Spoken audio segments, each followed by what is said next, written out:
You like being in other people's business. Trying very hard not to be, but you make it very challenging for me. You warning me? I'm preparing you. Is that a Timex? It's a movie. Right there. Right there. Hey there, welcome to Movie Recap Universe. Today, we're going to recap the 2023 action thriller movie, The Equalizer 3. Let's begin the story. The plot opens up in a beautiful Italian village, Sicily. It's also home to some of the most infamous mafia families. Lorenzo Vitale, one of their leaders, arrives at an isolated winery, only to find chaos and destruction. Bodies are scattered across the floor, victims of a force that's clearly left its mark. Lorenzo heads into the basement, where his men have Robert McCall at gunpoint. But even now, Robert stays calm, collected, and focused. He tells Lorenzo, You took something that didn't belong to you. I'm here to take it back. Lorenzo, impressed by Robert's audacity, claims that this is where Robert's journey ends. But Robert flips the script, warning Lorenzo that he has 9 seconds to decide his fate. And when the time's up, Robert seizes a weapon from one of the guards, swiftly dispatching the entire group, including Lorenzo himself. Mission accomplished, Robert retrieves a set of keys, the true prize he came for. As he steps outside, Lorenzo's grandson pulls a gun on him, and though wounded, Robert doesn't retaliate. He spares the boy. Wounded and struggling, Robert briefly considers ending it all. But no, not yet. His mission isn't over. On his way back, Robert passes out from his injuries and is found by a local police officer, Gio. Gio brings him to the nearest doctor in the quiet town of Altamonte. Thankfully, the bullet that hit Robert was of a small caliber, and the doctor, Enzo, manages to patch him up. As Robert rests, Enzo wonders aloud if he's saved a good man or a bad one. Robert simply says he doesn't know. Robert tries to get up too soon, but he needs more time for his wound to heal. Over the next few days, he slowly recovers and is able to walk again, though he's still not fully healed. As he takes a walk outside, he feels uneasy in the small town. He can't help but worry about being watched with cameras or the police. Later, Gio takes Robert to a cafe, where he introduces him to his daughter. Gio also praises Enzo for being a well-respected doctor. Before leaving, Gio hands Robert his car keys and mentions that Robert seems like the kind of guy who stays out of trouble. Later, Robert reaches out to the CIA's financial team, the ones who track suspicious money movements. He tells them that Lorenzo's vineyard in Sicily recently imported 55 crates of wine from Syria, raising the question, why is a Sicilian winery importing wine from Syria? Before they can trace his call, Robert hangs up. Over the next few days, Robert grows more familiar with the town and its people. He notices a biker gang going around, collecting protection money from various businesses. At first, Robert decides not to get involved, but the following day, as he walks by again, he sees the owner of a fish stand struggling to make his payment. Robert listens as the gang leader, Marco, starts roughing up the man. The gang members notice Robert watching, but he just gives them a cold stare as they ride off. In Naples, Marco meets up with his brother Vincent, who leads the infamous Camorra Mafia. Vincent is pushing hard to get people evicted, forcing them to sign papers. If they refuse, he threatens them with death. Marco is his right-hand man, always there to help carry out Vincent's plans. Later that evening, Robert and Enzo enjoy some time together, and Robert tells him he'd love to cook fish for him sometime. The next day, Robert visits the fish stand, but the owner refuses to let him pay, saying that anyone who's a friend of Enzo doesn't have to pay. Robert insists, but the owner won't accept his money. Meanwhile, after Robert's tip, CIA agents, including Emma, raid Lorenzo's vineyard. Hidden in the wine bottles, they find drugs and millions of cash stored in the basement. What shocks them most is that this massive operation had been completely off their radar. With this new discovery, they dive deeper into the investigation. Back in Altamont, Vincent tells Marco to step up the pressure on the locals. Vincent's big plan is to build hotels, casinos, and resorts along the Sicilian coast. But to do that, he needs the people out of the way. Just as Robert is fully recovered and preparing to leave town, chaos strikes. An alarm rings out and the locals rush to find the fish stand, the poor man's pride and joy, consumed by flames. The owner stands there, devastated, as his livelihood burns to the ground. Robert spots the biker gang nearby, laughing as they watch the destruction unfold. Gio reviews security footage and starts investigating the van that caused the fire. After helping clear the wreckage, Robert heads to his favorite cafe to relax with a cup of tea. There, he gets closer to the owner, Amina. Later, when the cafe closes, she introduces Robert to the true heart of Italian food and culture. Despite being a small town, Robert is struck by how warm and supportive the community is. Everyone looks out for each other, and thanks to their efforts, the fish stand is soon on its way to being restored. The townspeople now see Robert as one of their own, welcoming him into their tight-knit circle. As Robert enjoys his tea at Amina's cafe, he spots Emma approaching. She's tracked him down. Curious about how he got such precise information on the winery's shady dealings, she starts asking questions. Robert, staying vague, resists the urge to tell her everything, though part of him wants to. Sensing his restraint, Emma keeps probing, dropping hints about how she managed to find him.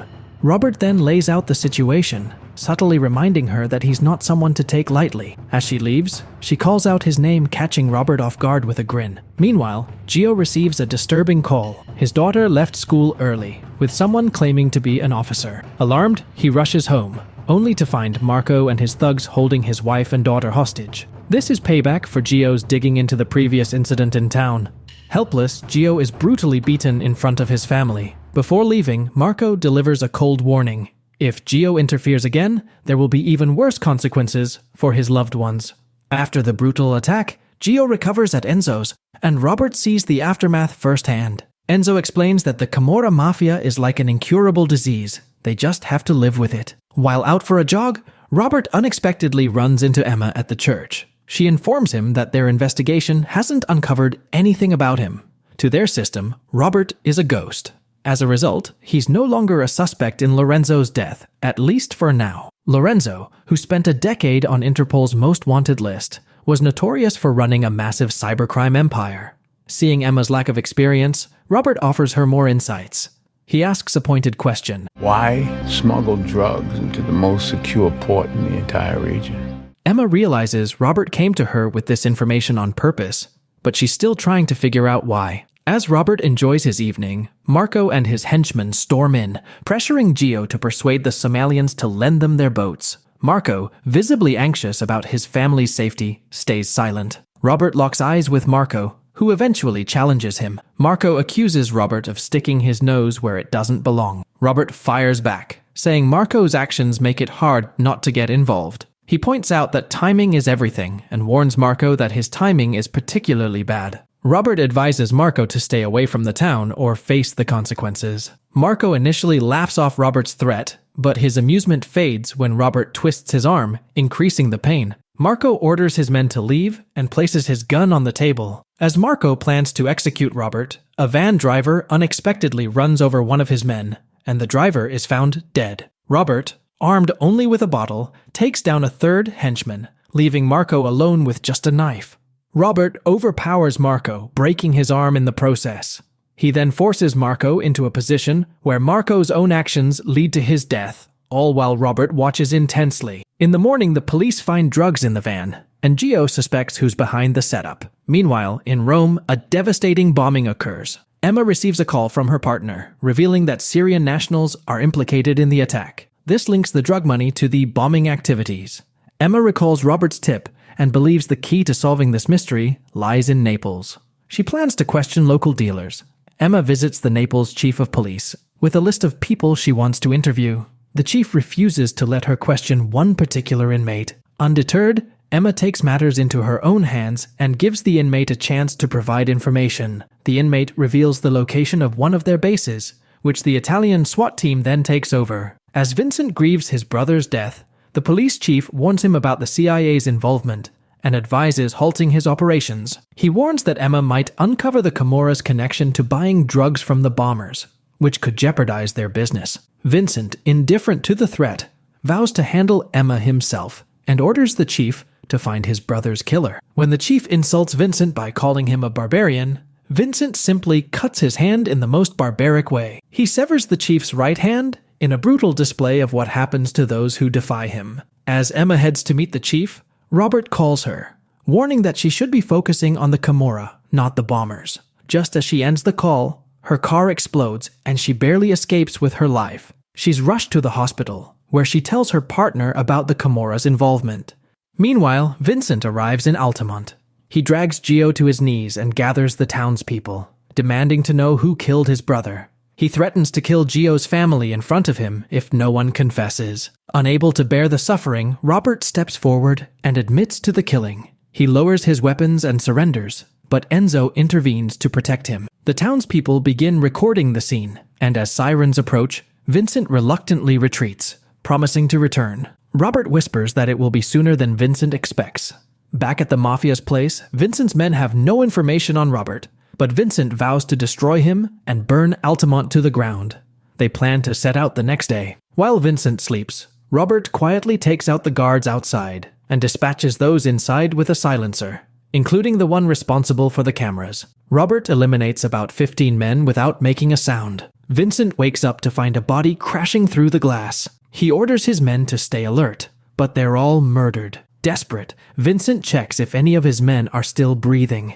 In a fit of rage, he starts spraying bullets with his submachine gun, but Robert knocks him out and forces pills into him. When Vincent wakes up, he swears his men will hunt Robert down. Robert unties Vincent and watches menacingly as Vincent tries to flee. As Vincent runs outside and through the gate, Robert silently follows until Vincent's heart gives out, concluding his mission. As Emma witnesses the fall of the Camorra family and the end of the bombings, Robert comes to visit her. He hands her a bag containing $366,400 cash. He explains that he went to the vineyard to retrieve this money, which was stolen from Greg's pension fund 9 months ago with a single keystroke. Robert tracked down the entire mafia for this. The keys Lorenzo had unlocked a room filled with millions in cash, bearer bonds, and account codes, but Robert only took $300,000 for Greg's pension. Robert tells Emma she'll understand soon, and leaves the bag with her. Emma then finds Greg and gives him the money. Overwhelmed with emotion, Greg and his wife break down in tears, relieved and grateful. Back in her office, Emma receives a black book of government contacts from Robert, who says, "Your mother would be proud of you." Turns out, Emma's mother was a former CIA colleague of Robert's. In the final scene, Robert, now at peace, enjoys a cafe during a local celebration in Altamont.